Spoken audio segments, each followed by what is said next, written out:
and welcome to the MineWreckers server. My name is Bearded, and today we are over at the shopping area where we have a new tree trunk. So I built this during the last stream, something to house our nether portal, and somebody's added a couple of mushrooms behind. We have one there, we have another one just around the corner, and I absolutely love these. I think they look fantastic. But the reason we are here today is not just to admire the work in the area. We are going to be building out over in that direction, and I want to start work on the gaming district. So we do have a shop being built there. I think it would be quite nice, based purely on what we've got so far. If when you come through the portal, the shopping area is on the left, and then we have the gaming area on the right. So I've spoken to Rin, that is Rin's future shop. Hopefully they'll be okay with me moving it. But in the meantime, there is a lot of stuff here that needs to be terraformed, because I believe the plan is to just spread the grass all around here, and I want to get rid of some of the steeper mountains like that. We'll just, not really a mountain, but the steeper areas, we'll get that down, smooth it over into more of a hill. I have so many chocolate boxes on me. Let's do this.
So I've come back to the raid farm to fix up my tools before moving on to the next section, and I noticed something I have not noticed before.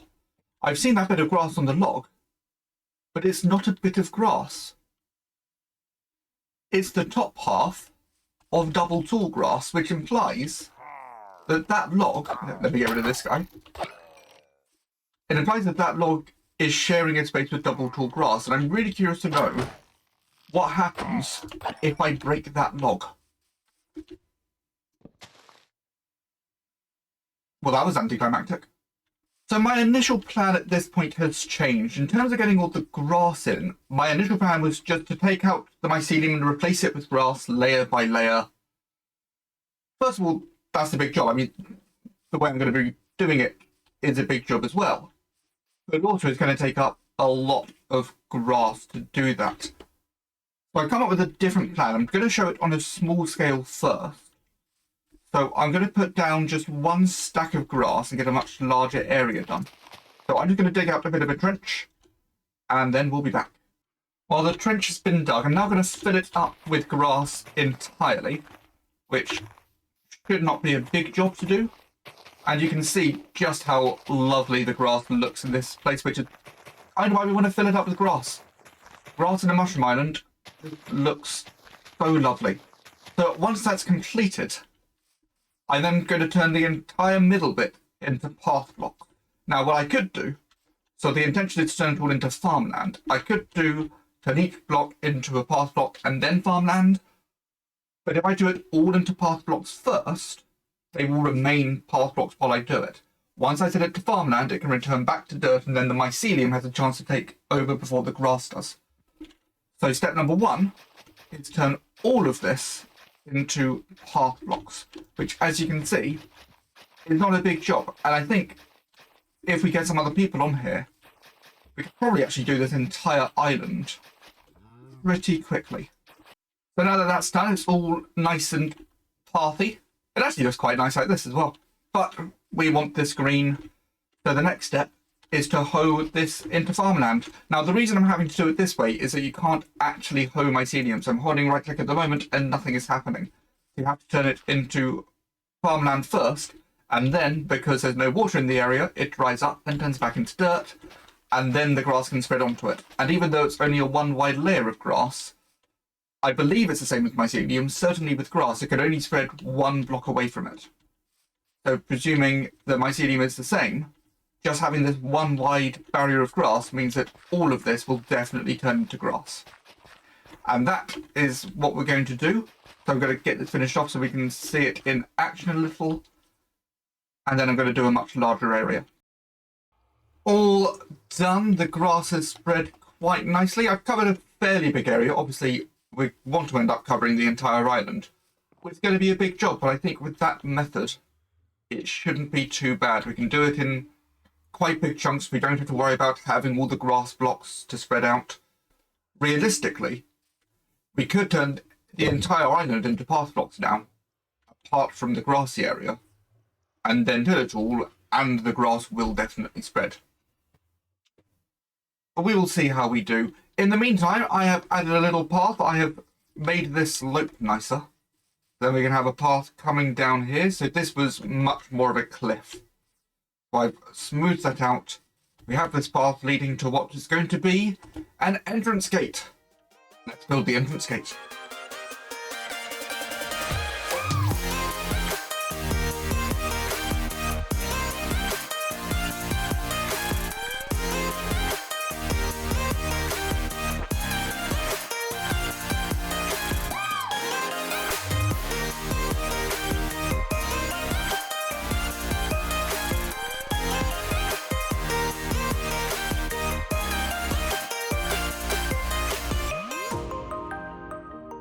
And there we have it. Merwin's Creek is what we're calling it. If you are wondering if there is a reason behind that name, there absolutely is. And I'm going to leave that as an exercise for you to figure out. So please put your guesses down in the comments.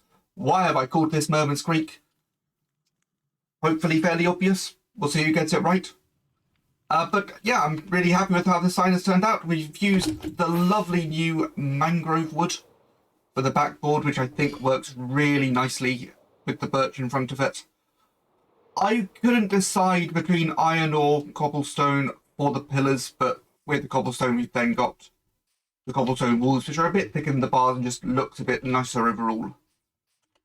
So now the sign is done, we have a fairly good chunk of the area prepared. I think it is time to build our first game. And I'm thinking something simple, something classic, something everybody can enjoy. It is time to build some spleef.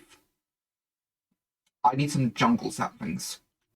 So I've got the jungle saplings. I think I want this to be 12 blocks apart. So let's get the first one in. 1, 2, 3, 4, 5, 6, 7, 8, 9, 10, 11, 12. And then do the same here.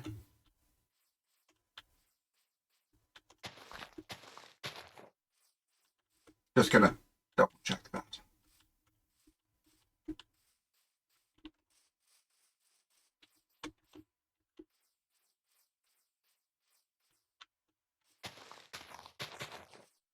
So now they should all be positioned correctly. Let's grow them all up. I'm having some graphical issues. I think it's due to Optifine.